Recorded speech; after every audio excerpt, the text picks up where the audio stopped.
Hello student, आज हम पढ़ेंगे चैप्टर 4 आधारभूत ज्यामिति अवधारणाएं बेसिक जियोमेट्रिकल आइडियाज। इसमें हम एक्सरसाइज 4.4 के क्वेश्चन सॉल्व करेंगे, क्वेश्चन 1 और 2।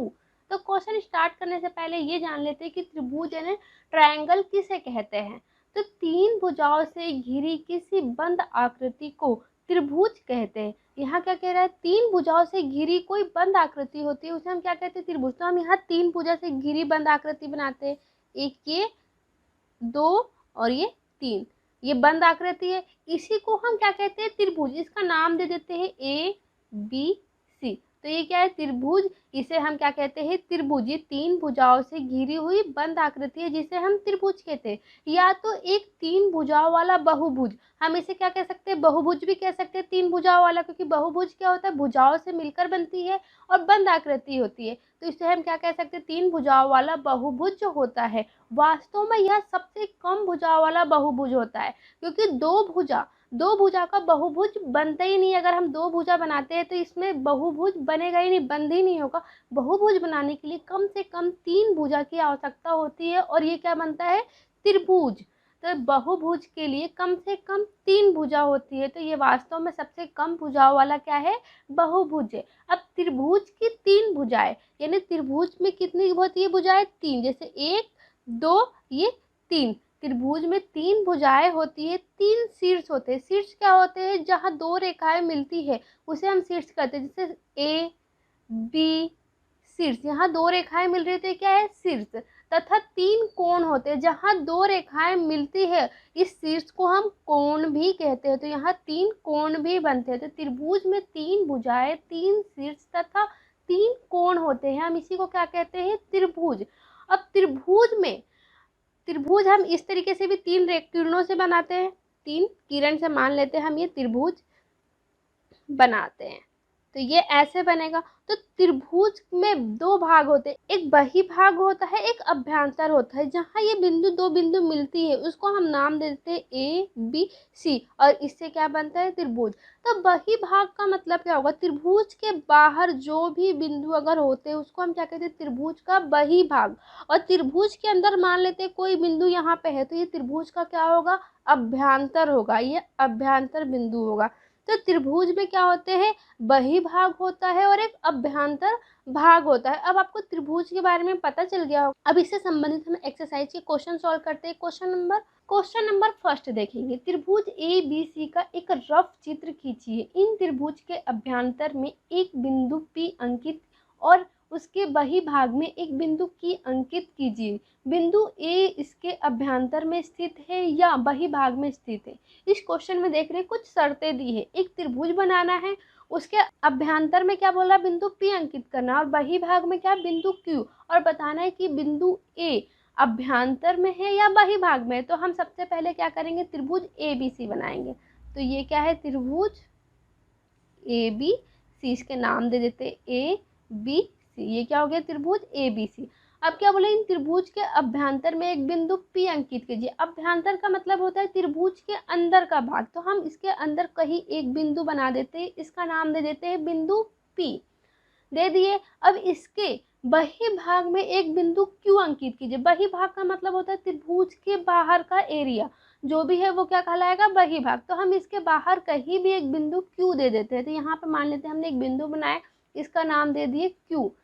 हमने बना लिए चित्र। अब बिंदु A के अभ्यंतर में है स्थित या बही भाग में। अब हमें बताना है कि बिंदु A त्रिभुज के बही भाग में स्थित है या अभ्यंतर में स्थित है।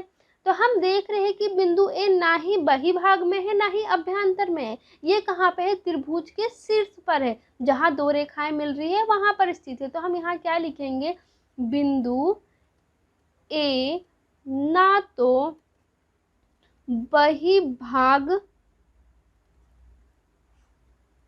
में स्थित है ना तो अभ्यंतर में है, अभ्यंतर में स्थित है।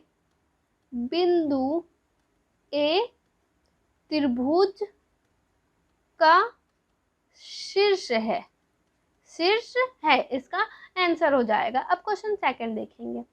सेकंड में क्या है देख रहे हो, फर्स्ट संलग्न आकृति में 3 त्रिभुज की पहचान कीजिए। यहाँ एक आकृति दी हुई है, इसमें हमें 3 त्रिभुज की पहचान करना है। तो देख रहे एक त्रिभुज क्या बन रहा है, ये बन रहा है सबसे बड़ा त्रिभुज बन रहा है। तो हम यहाँ पे ए का आंसर क्या है कि त्रिभुज बना लेते हैं, बड़े वाले त्रिभुज को ए बी सी। अब इसमें हम क्या किए, त्रिभुज के बीच में एक लाइन खींच दी। तो त्रिभुज को 2 भागों में बांट कर दिए, तो एक त्रिभुज ये बन रहा है ए डी बी और एक क्या बन रहा है ए डी सी। तो यहाँ पे ये बना लेते हैं, ये त्रिभुज ए बी डी और एक त्रिभुज क्या बन रहा है ये ए डी सी। तो इनके नाम लिख लेते हैं, त्रिभुज ए बी सी, त्रिभुज ए डी बी, त्रिभुज ए डी सी। ये त्रिभुज की 3 त्रिभुज के नाम है। यहाँ पे यही बोला आकृतियों में 3 त्रिभुज की पहचान कीजिए। तो हमने ये त्रिभुजों की पहचान कर ली है, इसका आंसर हो जाएगा सेकंड। बी में क्या है, 7 कोणों के नाम लिखिए। अब इस त्रिभुज में हमें 7 कोणों के नाम लिखना है। तो अब इस त्रिभुज में देख रहे हैं, एक अगर हम बीच में लाइन नहीं खींचते तो एक बड़ा त्रिभुज बन रहा है, तो उसमें 3 कोण बनेंगे, एक ए और एक कोण बी और कोण सी, ये बन रहा। जब हमने बीच से लाइन खींच दी है तो क्या बन रहा है, एक त्रिभुज इधर बन रहा है, एक त्रिभुज यहाँ पे भी बन रहा है और एक त्रिभुज ये भी बनेगा, क्योंकि एक पूरा बना था, यहाँ पे एक आधा बन रहा है और एक इधर साइड भी इस त्रिभुज के लिए बनेगा और एक ए यहाँ भी बन रहा है। तो कितने कोण बन रहे हैं, एक तो ये और एक ये कितने होगा 3 और 4 5 6 7 कोण बन रहे हैं। अब 7 कोणों के नाम लिख लेते हैं। तो इसमें कोण फर्स्ट क्या बन रहा है, कोण ए को हम कैसे लिखेंगे ये देखेंगे।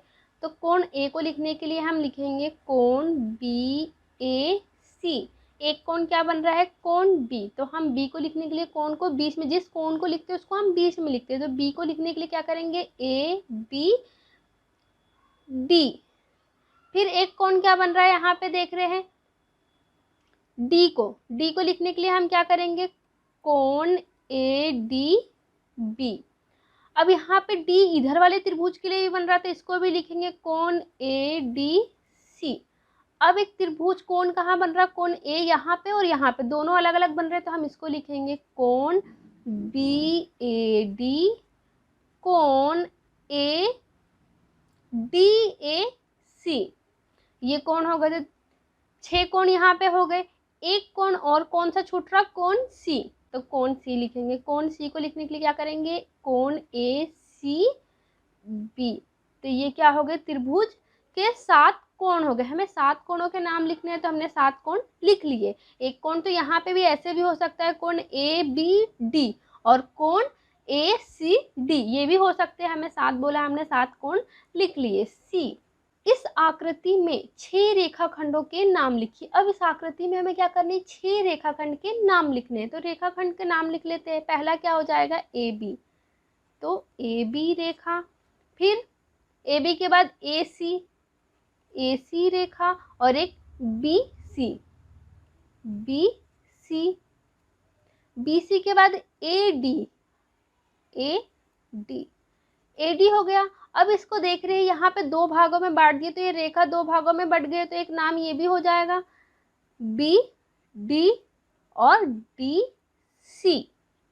6 रेखा के बाद किए, यहाँ पे हमने 6 रेखाखंड लिख लिए, इसका आंसर ये हो जाएगा। अब डी क्या है, किन 2 त्रिभुजों में कोण डी उभयनिष्ठ है। हमें बताना है कौन से 2 त्रिभुजों में कोण डी क्या है, उभयनिष्ठ। उभयनिष्ठ का मतलब है कि 2 त्रिभुजों में एक ही बिंदु हो कोण बी।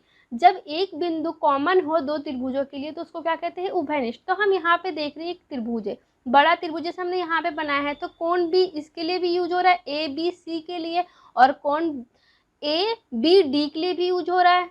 तो ये 2 त्रिभुजों के लिए क्या है, कोण बी उभयनिष्ठ है। तो हम इसका नाम लिख लेंगे, यहाँ पे डायग्राम भी बना सकते हैं। ये ए बी सी, तो क्या हो जाएगा, कोण ए बी सी। सेकंड क्या हो जाएगा, ऐसे बनेगा ए डी बी, इसका नाम हो जाएगा कोण ए बी डी। इस क्वेश्चन का आंसर हो जाएगा। अगर आपको वीडियो अच्छी लगी हो तो प्लीज़ वीडियो को लाइक और शेयर करें, और ऐसी वीडियो देखने के लिए चैनल को सब्सक्राइब करें और बेल आइकन ज़रूर दबाएं, जिससे कि आपको आने वाली वीडियो के नोटिफिकेशन मिल सके।